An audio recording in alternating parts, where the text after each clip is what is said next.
기도의 제목을 얻는 귀한 시간 되기를 바랍니다. 오늘 본문의 말씀 보시면 이렇게 시작합니다. 오순절 날이 이미 이름에 이렇게 이야기를 합니다. 오순절 날이 이미 이르렀다. 오순절은 매년마다 오는 것인데 그날이 어떤 날입니까? 바로 예수님이 부활 승천하신 이후에 50일이 지난 바로 그때이죠. 그러니까 예수님께서 승천하신 지가 50일이 지났다라는 그런 이야기입니다. 그리고 오순절 날이 이미 이르렀는데도 불구하고 그들은 지금 뭘 하고 있습니까? 다 같이 한 곳에 모였더니 이렇게 성경이 이야기하죠. 그들은 다 같이 한 곳에 모여서 말씀을 들을 마음을 가지고 하나님 앞에 간절하게 기도하고 있었음을 보여줍니다.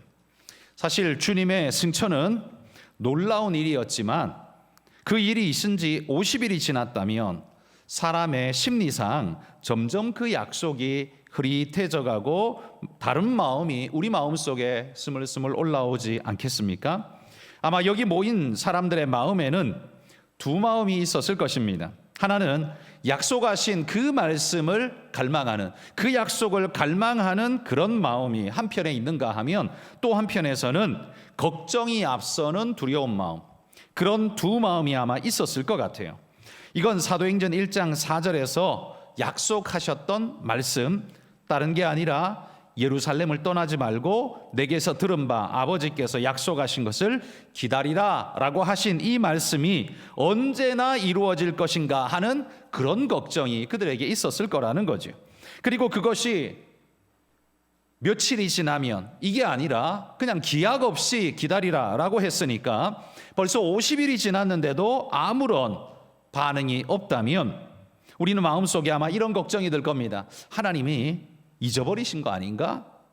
뭐 언제까지 이렇게 넉넉히 기다리기만 해야 되는가? 라는 조바심이 인간이라면 분명히 그 마음속에 들 겁니다. 그러나 이들 120명의 성도들은요, 그런 불안감이나 걱정에도 불구하고 50일을 꾸준히 모였다는 사실이 바로 1절이 증명하고 있는 바죠. 여러분, 이것 자체가 얼마나 대단한가를 봐야 합니다. 이런 무리들 속에는요, 꼭 의심하면서 걱정하며 뒤로 빠지는 사람들이 있게 마련입니다. 그러나 그런 이들은 반드시 시험을 만나게 마련입니다. 마가의 다락방에 이 50일 특별 기도회로 모이던 이 불덩이 모임에서 자신을 빼내면 어떤 일이 벌어질까요? 그들은 불덩이가 아니라 그냥 새까만 숫덩이로 전락하고 말 것입니다. 성도 여러분, 우리 주님이 재림의 약속을 우리에게 주셨는데 그날까지 우리 주님을 기다리며 이 불덩이 모임에서 스스로를 빼지 마시기를 축복합니다. 우리는 빼고 싶은 마음도 굴뚝 같고요, 빠져야 할 이유도 말하자면 많습니다. 그러나 그럼에도 불구하고 그런 많은 이유보다 내가 있어야 할 이유가 더 선명하면 우린 이 자리를 지킬 수 있을 줄 믿습니다. 우리 주님의 약속이 분명하고 그 은혜를 갈망한다면 내가 빠져야 할 이유가 없지 않음에도 불구하고 내가 이 자리를 지킬 수 있을 거라는 말이죠. 여러분, 이 금요 기도회를 빠지면 여러분 할 일이 뭐가 남습니까? 뭘 하게 됩니까? 아마 10중 8구 금요 기도회에 빠지면 할 수 있는 일, 집에서 TV 보실 겁니다. 거의 대부분 아닐까요? 아니면 침대에 누워서 핸드폰 만질 겁니다. 뭐 그게 거의 10중 8구일 것 같습니다. 물론 우리가 한 주간 동안 피곤하게 일하면서 달려왔기 때문에 육체적 쉼을 얻어야 하는 건 맞는 일입니다. 좋은 일이에요. 그렇지만 우리의 육체적 쉼도 중요하지만 우리 영혼이 은혜의 담비에 적셔지면요, 우리의 육체의 쉼보다도 훨씬 더 강력한 은혜가 우리에게 주어지는 줄 믿습니다. 영적인 쉼은 육적인 쉼을 능가하는 은혜를 우리에게 베풀어 준다는 말이죠. 그냥 침대에 누워 있다고 해서 그 사람이 쉬는 것, 그게 꼭 되는 건 아닙니다. 오히려 이 자리에 나와 앉아 있어도 하나님이 영적인 단비를 내려주시면 우리 영혼이 기쁘고 감격에 겨워지면 육체의 피로는 말끔하게 씻겨지는 은혜의 역사가 있을 줄 믿습니다. 여러분, 우리는 본질이 그런 사람이라는 말입니다. 세상 사람들은 침대에 눕거나 소파에 앉아야 그래야 쉬는 것이 되겠지만 그리스도의 약속을 기다리는 사람들은 그분의 은혜의 말씀을 듣는 것이 쉼이 되는 줄 믿습니다. 그분 앞에 찬양하고 그분의 은혜를 덧입는 것이 우리의 영원한 쉼이 된다는 걸 우리는 인정하는 사람들입니다. 영혼의 재충전이야말로 진짜 내 삶의 진정한 재충전이라는 걸 아는 사람들, 여러분, 그게 바로 그리스도인 아니겠습니까? 오늘 이 밤이 여러분에게 그런 밤 되시기를 축복합니다. 그런데 여러분, 그렇게 기다리기를 50일을 했습니다. 오순절이라는 때가 이르렀다는 게 저는 포커스를 잡는 게 아니라 그 날이 될 때까지 계속 모여서 기도했다는데, 첫 번째 제가 포커스를 잡았습니다. 그 두 번째는 오늘 본문에 보면 2절에 보면 호련히 하늘로부터 급하고 강한 바람 같은 소리가 있어 그들이 앉은 온 집에 가득하며 마치 불의 혀처럼 갈라지는 것들이 그들에게 보여 각 사람 위에 하나씩 임하여 있더니 그들이 다 성령의 충만함을 받고 성령이 말하게 하심을 따라 다른 언어들로 말하기를 시작하니라. 그들이 언제일지 모르지만 그분의 말씀, 약속하신 것은 분명히 우리에게 성취되고 그것이 내 삶의 생명이 된다는 걸 믿는 사람들이요, 50일을 모여서 매일마다 엎드려서 기도했습니다. 그러자 하나님이 그들에게 응답해 주셨습니다. 그 응답 저는 세 가지로 이렇게 말씀합니다. 2절에 보면 호련히 하늘로부터 급하고 강한 바람 같은 소리가 있어 그들 위에 임했다라고 말합니다. 급하고 강한 바람 같은 소리, 이 소리는 어떤 소리일까요? 눈에 보이지는 않지만 그것이 느껴지고 들려짐으로써 임재하고 있다는 것을 깨닫도록, 그런데 그 소리가 굉장히 급하고 강한 바람 같대요. 뭔가 강력한 힘이 임하고 있다는 느낌이 들지 않습니까? 그런데 여러분, 이 급하고 강한 바람 같은 소리, 이건 구약에서도 하나님이 임재하실 때 한번 보여주신 사건입니다. 열왕기상 19장 11절 12절 같이 읽어봅시다. 여호와께서 이르시되 너는 나가서 여호와 앞에서 산에 서라 하시더니 여호와께서 지나가시는데 여호와 앞에 크고 강한 바람이 산을 가르고 바위를 부수나 바람 가운데에 여호와께서 계시지 아니하며 바람 후에 지진이 있으나 지진 가운데에도 여호와께서 계시지 아니하며 또 지진 후에 불이 있으나 불 가운데에도 여호와께서 계시지 아니하더니 불 후에 세미한 소리가 있는지라. 여기 세미한 소리로 하나님께서 그에게 임해 주셨지만 그 앞에 무슨 일들이 있었습니까? 급하고 강한, 크고 강한 바람 소리를 그에게 들려주시면서 하나님의 임재를 느끼게 합니다.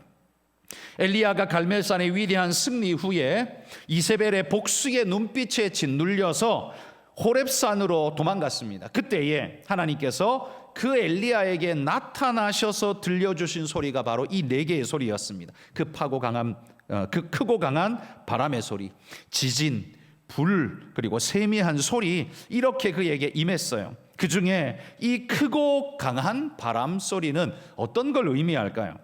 아마 잘은 몰라도 하나님의 강한 능력을 느끼게 해주는 그런 이미지였을 겁니다. 왜 이게 필요했을까요? 왜냐하면 지금 엘리야는 이세벨의 그 두려운 눈빛에 완전히 전의를 상실하고 무너져 버렸거든요. 바로 어제 갈멜산 꼭대기에 있었던 승리는 온데간데 없이 완전히 무너져 버린 상태로 도망을 해서 지금 여기 호렙산에 이르러서 완전히 무너진 존재로 있거든요. 그러니 하나님께서 그를 세워내기 위한 하나님의 방편으로 그의 귀에 들리되 크고 강한 바람으로 임재해 주셨습니다. 강력한 하나님의 능력이 얼만큼인지 그가 느끼도록 심장이 떨리고 고막이 떨어져 나갈 정도로 하나님의 강력한 임재를 그에게 보여주셨다는 거죠. 그 소리를 듣는 순간 아마 머릿속에 이세벨, 아합 이런 거는 아마 새까맣게 지워졌을 겁니다. 오직 하나님의 크심 앞에 완전히 두 손 들고 엎드리는 그런 상태가 되어졌을 겁니다. 여기 크고 강한 바람을 엘리야에게 보내주신 것은 하나님의 크고 강하심을 그로 깨닫게 하시는 하나님의 방편이었을 겁니다. 그렇다면 여러분, 오순절 마가의 다락방에서 급하고 강한 바람은 그건 뭘 의미할까요? 아마 그건 역시 지금 주님이 떠나가시고 난 다음에 다락방에 숨어서 두려움 속에서 떨며 기도하고 있는 그 성도들을 깨워내시는 하나님의 임재의 방식이 아닌가, 저는 그렇게 생각합니다. 저는 오늘 여러분의 심령에도 하나님의 급하고 강한 바람이 강력하게 임하시기를 축복합니다. 그런데 여러분, 누구에게 임한다고 했습니까? 50일을 기다리며 간절한 마음으로 기다린 사람들, 중간에 기다리다가 떨어져 나간 사람들은 못 받았어요. 기다리며 끝까지 기다린 그 간절한 사람들에게 하나님께서 지금 임재하고 있는 걸 보여줍니다. 여러분이 하나님의 은혜를 갈망하며 이 자리에 오셨다면 반드시 하나님께서 말씀을 통해, 기도를 통해, 찬양을 통해 급하고 강한 바람같이 여러분 심령에 임해 주시기를 축복합니다. 급하고 강한 바람으로 그에게 응답하셨어요. 두 번째 특징은요, 그 다음에 3절에 보십시오. 거기 보면 특징이 3절 중반에 보면 각 사람 위에 하나씩 임하여 있었다, 이런 표현을 쓰고 있습니다. 급하고 강한 바람, 뭔가 크고 강력한 한방처럼 보이는데 놀랍게도요, 임하시는 것은 어떻게 임했어요? 각 사람 위에 하나씩 임했다라고 말합니다. 여러분, 이게 굉장히 놀라운 말씀입니다. 왜냐하면 하나님은 크고 위대하시지만 각 사람 위에 하나씩 임했다는 건 하나님이 지금 세밀하고 섬세하게 각 사람을 만져주시고 임해주시는 은혜의 역사를 우리에게 보여주시는 겁니다. 그러니까 그냥 큰 덩어리로, 뭉텅이로 그냥 툭 던져놓고 관심 없이 돌아서는 게 아니라 하나님께서는 그 강하심을 한 사람 한 사람의 심령 속에 꼭꼭 눌러서 넣어주셨다라는 말이에요. 그러니 여러분, 하나님은 크고 강하실 뿐만 아니라 또 얼마나 세미한 분인가라는 걸 우리가 알 수 있는 거죠. 우리 한가람 공동체 안에 함께 있다고 해서 여러분, 하나님께서 주신 사명이 그냥 뭉텅이로 그냥 하나로만 있는 게 아닙니다. 교회라는 공동체로서 해야 할 우리 공통의 사명도 있지만요, 하나님께서는 우리 각자에게 한 사람 한 사람 위에 부어주시는 사명이 따로 있다는 사실을 잊지 마시기를 바랍니다. 그러면 이렇게 생각할 수 있죠. 내게 특화된 사명은 따로 있다. 하나님이 나를 불러서 내게 시키시는 사명은 따로 있다. 그게 무언가 여러분 찾아보시고 돌아보시길 바랍니다. 그리고 하나님의 뜻에 부합한 그 일에 여러분 마음을 두시기를 소망합니다. 모르고 지나가면 사명도 없어질 건데 알고 돌아보면 그게 내 것이구나라고 아멘으로 받는 사람에게는 그게 엄청난 은혜의 축복으로 작용될 줄 믿습니다. 여러분, 무슨 말인지 이해되시죠? 여러분, 이 말은요, 한마디로 말해서 뭉텅이로 주는 게 아니라 한 사람 한 사람 세밀히 줬다는 말은 뒤집어서 말하면 도망가지 말라는 말입니다. 그러니까 나는 교회 다닌 지 얼마 안 됐으니까 도망가지 말라는 거예요. 나는 별로 은사도 없고 능력도 없으니까 도망가지 말라는 겁니다.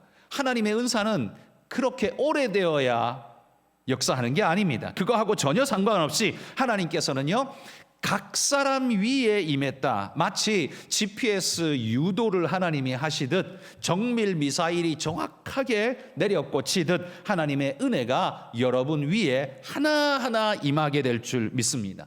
여러분, 그 마음 가지고 그 소망 가지고 하나님께 기도하십시오. 하나님은요, GPS보다 더 정확하시기 때문에 오차 없이 여러분에게 내려주실 줄 믿습니다.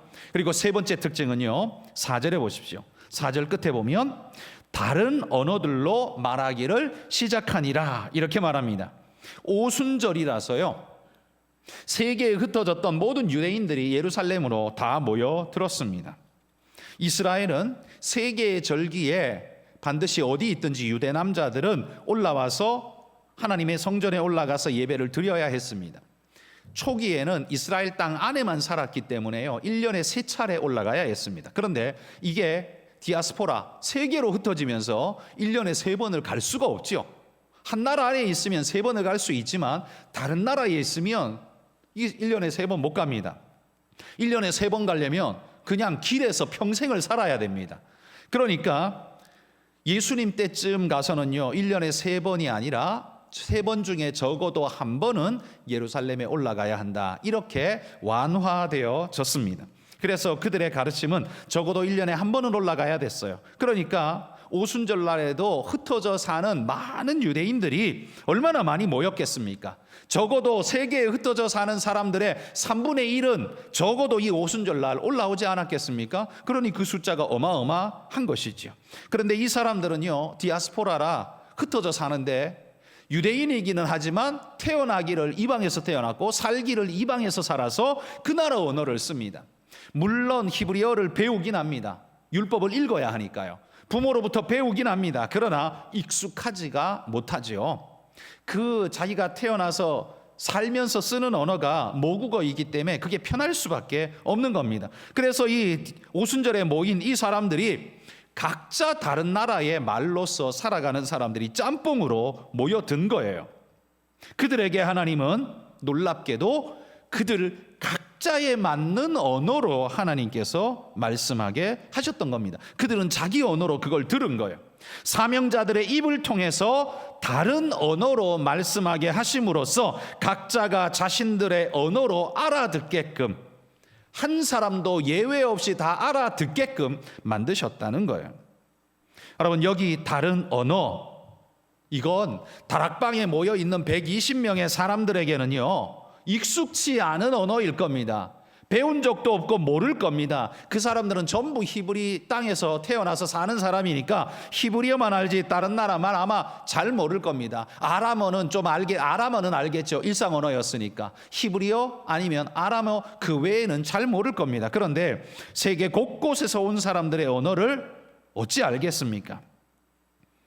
그러니까 이 말은 하나님은요 그들의 익숙한 방식으로 이 역사를 이루어가는 게 아니라 새로운 방식을 그들에게 주셔서 모든 사람들이 하나님 앞에 설 수 있도록 하나님 만들어 주셨다라는 사실이에요. 우리가 이 부분을 좀 주목해야 합니다. 여러분, 우리가 자주 하는 실수가 바로 이겁니다. 과거 방식에 하나님을 가두는 겁니다. 과거 방식에 하나님을 가두는 겁니다. 여러분, 우리가 개혁주의라고 말할 때 어디서 시작한 겁니까? 종교개혁을 통해서 이 율법적이고 잘못된 그 성경 해석에서부터 전통적 껍데기의 해석에서 말씀 그대로의 해석으로 돌아오는 것이 개혁주의의 원리였습니다. 그런데 이게 시간이 점점 지나가면서도 우리는 우리의 익숙함에 젖어서 계속해서 익어버렸습니다. 그럼 어떻게 해요? 바로 거기에서부터 또 일어나서 다른 언어가 우리에게 필요한 겁니다.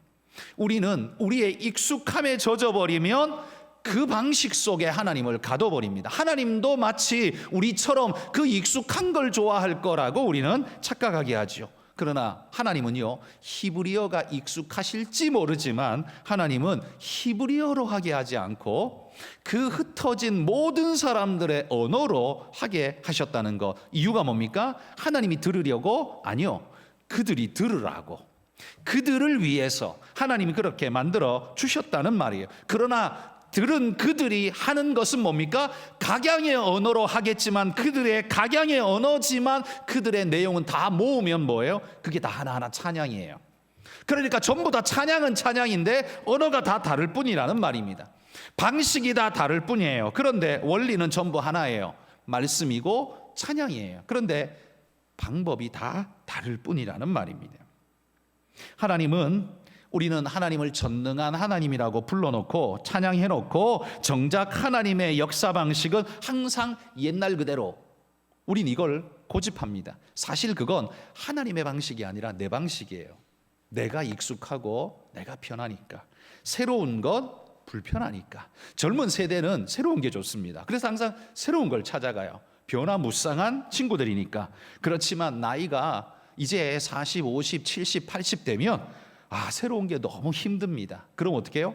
익숙한 게 좋아지고 익숙한 게 하나님 방법이라고 말해버리기 시작합니다. 그렇지 않습니다. 익숙한 게 하나님 방법이 아니라 익숙한 건 그냥 내 방법입니다. 그러나 우리가 인정해야 할 건 하나님은 각양의 방식으로 역사하신다라는 사실을 잊어버려서는 안 된다는 말이에요. 하나님은 시대마다 역사하는 방식이 달랐습니다. 큰 틀에서는 어느 시대나 말씀대로였습니다. 그렇지만 방법론에 들어가면 시대마다 각양의 방법으로였습니다. 아프리카에서는 아프리카 방식으로 예배하고요.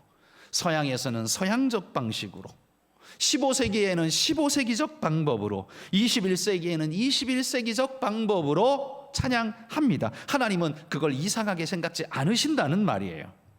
하나님은 그걸 다 담아내고 받아내실 충분한 능력이 있으신 분이라는 말입니다. 그래서 여러분, 19세기 찬양과 21세기의 찬양이 다를 수 있는 겁니다. 여러분, 우리 찬송가의 찬양은 거의 대부분이 19세기 찬송가입니다. 거의 대부분이 19세기 아니면 빨라야 20세기입니다. 21세기 찬양은 우리 찬송가 안에 없습니다.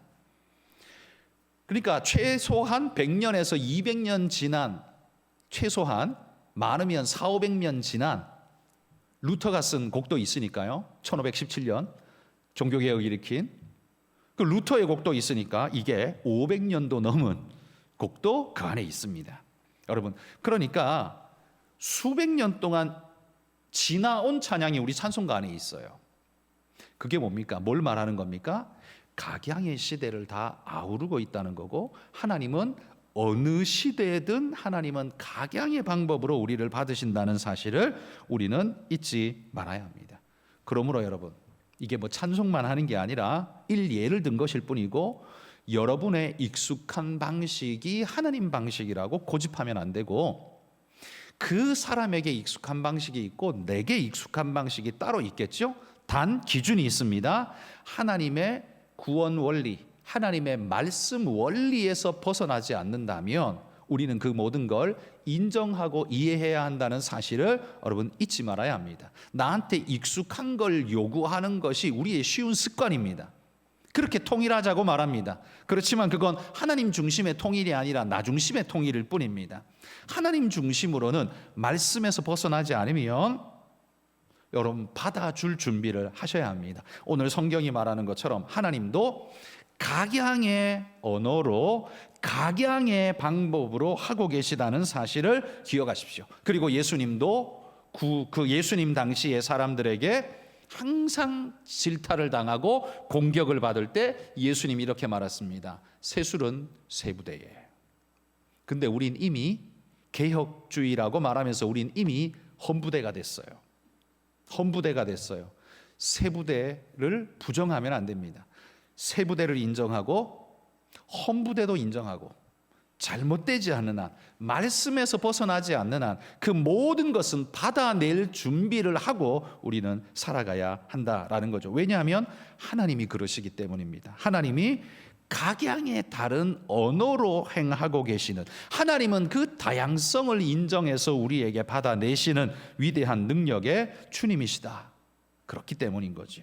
또한 이 말씀은요, 각양의 다른 언어로 할 때에 그 120명의 다락방의 성도들이요, 각양의 언어를, 모든 언어를 한 사람이 다 한 게 아닙니다.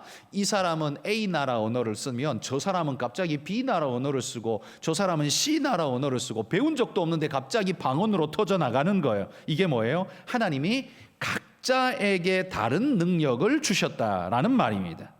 여러분, 제자들은, 예수님의 제자들은 유학파가 아닙니다. 그 사람들은 그냥 히브리 토종인들입니다. 그러니까 그들이 쓸 줄 아는 언어는 일상 언어인 아람어와 그들의 본토 언어인 히브리어 둘밖에 없습니다. 그런데 놀랍게도 마가의 다락방에서 하나님이 배운 적도 없는 그 각양의 나라의 말들을 하게 하셨습니다. 그들이 할 줄 아는 능력이 그들에게 있었던 게 아니라 해본 적도 없는데 하나님이 하게 하셨다는 말이에요. 여러분, 언어가 아니라 여러분이 봉사할 때에도, 우리가 봉사할 때 제일 먼저 마음에 드는 것 중에, 부담으로 갖는 것 중에 이거 있죠? 나 그거 해본 적 없는데, 내가 잘할 수 없을 것 같은데요? 그럼 절대 안 합니다. 근데 여러분, 이런 경험 혹시 해보신 분 있습니까? 나 그거 해본 적 없는데 그냥 시키니까 순종하는 마음으로 한번 해봤는데 놀랍게도 이게 나한테 잘 맞네, 이게 놀랍게도 내가 이걸 잘하네, 은사를 발견하는 그런 경험 없으십니까? 있죠. 순종했더니만 나한테는 나는 해본 적은 없는데 해보니까 놀랍게도 나한테 맞고 하나님이 내게 은사를 이렇게 주시네라는 새로운 발견이 일어나는 때가 있지 않습니까? 그럼 우리가 마음이 얼마나 흥분되고 감사합니까? 내 은사가 발견되고 내 영역이, 사역의 영역이 넓어지고 확장되어지는 은혜를 덧입게 되지 않습니까? 여러분, 할 줄 아는 것만 하게 되면 그게 바로 굳은 자가 될 수밖에 없고, 그게 바로 이 율법주의자 같이 자기가 간 길만 가고 다른 길은 절대로 안 가는 존재가 될 수밖에 없습니다. 그런데 하나님이 내게 하게 하시는 능력, 성령이 임하여서 각양 다른 언어로 말하게 하시는 능력, 하나님이 그걸 내게 주신다면, 내가 해본 적 없는 봉사도 하나님이 하게 하신다면 되게 하실 줄 믿습니다. 여러분, 그런 마음으로 하나님 앞에 순종하며 가실 수 있기를 소망합니다. 잘하는 것만 하겠다는 건 어떤 심산이에요? 욕먹지 않겠다는 이 부정적인 마음과, 그 다음에 내가 칭찬받고 그쪽만 일을 하겠다는 그런 생각이겠죠. 그런데 여러분, 그걸 다 뛰어넘어서 내가 잘할 수 있는 것도 하는 것 중요한 일인데요, 그거보다도 하나님의 사역을 위해서 필요로 되어지는 곳에 내가 쓰임받는 것, 이게 더 중요한 것 아닐까요? 하나님이 그걸 더 찾으시지 않을까요? 잘할 수 있는 것만 잘하면요, 나는 외골수가 됩니다. 그리고 그것밖에 못하게 됩니다. 그리고 결국 잘하는 걸 하기 때문에 늘 자기 자랑하게 돼 있습니다. 자기 잘하는 거니까 뻐기면서 자랑할 만하게 되거든요. 그런데 사역의 확장이 일어나지 않습니다. 발전이 일어나지 않습니다. 그런데 순종하면서 못하는 것도 하고, 꼭 필요한 것이라면 내가 순종하겠습니다라는 마음으로 하면 마가의 다락방에 임한 다른 언어로 말하게 하시는 이런 놀라운 능력, 언제 해봤어요? 한 번도 안 해봤어요. 그런데 그게 돼요. 성령이 주시는 은혜인 줄 믿습니다. 여러분, 우리가 그런 은혜를 사모하기를 소망합니다. 여러분이 순종의 마음을 먼저 가지고 내가 할 줄 아는 걸 하겠다가 아니라 하나님이 필요로 하시는 걸 내가 하겠습니다. 내가 비록 잘 모르고 힘들지만 처음 해보지만 배워서라도 하나님이 원하시는 건 내가 하겠습니다. 여러분, 그런 마음으로 하신다면 하나님이 여러분 얼마나 어여쁘게 보시겠습니까? 여러분, 그러면 처음은 좀 뒤뚱뒤뚱거릴지 몰라도 시간이 지나가면 그 사람은 사역의 영역이 점점 확장되어서 나중에는 진짜 팔방미인이 되고 멋진 하나님이 쓰시는 사람이 될 줄 믿습니다. 하나님이 주시는 이 은혜, 이 세 가지의 놀라운 은혜를 우리 모두가 받아 누리기를 주의 이름으로 축복합니다. 아멘. 우리 찬양 한 곡 먼저 드리고 함께 기도합시다. 마지막 날에 내가 나의 영으로, 우리 찬양